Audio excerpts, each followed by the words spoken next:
হঠাৎ করে এই যুদ্ধ থেমে গেল, কিন্তু প্রশ্ন হলো, এটা কি শান্তির শুরু নাকি বড় কিছুর আগের বিরতি?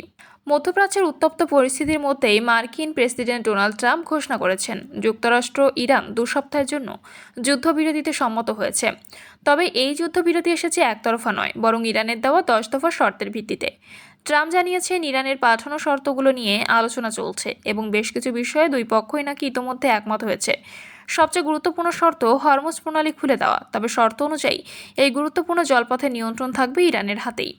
এছাড়া ইরান দাবি করেছে তাদের উপর এবং তাদের মিত্রদের বিরুদ্ধে সব ধরনের হামলা বন্ধ করতে হবে, উপসাগরীয় অঞ্চলে থাকা মার্কিন সেনাঘাঁটি থেকে সেনা সরাতে হবে এবং চলমান যুদ্ধে যে ক্ষয়ক্ষতি হয়েছে তা ক্ষতিপূরণ দিতে হবে।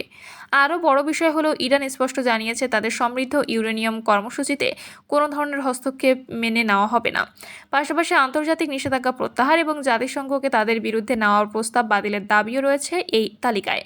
উল্লেখ্য, জাতিসংঘ নিরাপত্তা পরিষদ এই ইরানের বিরুদ্ধে থাকা প্রস্তাবগুলো নিয়েও নতুন করে আলোচনায় চায় তেহরান।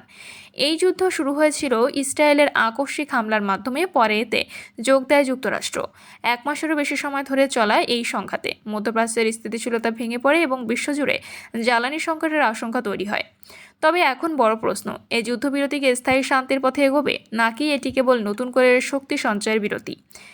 কারণ শর্তগুলো যতটা কঠিন, সমঝোতার পথ ততটাই জটিল। বিশ্ব এখন তাকিয়ে পরবর্তী সিদ্ধান্তের দিকে।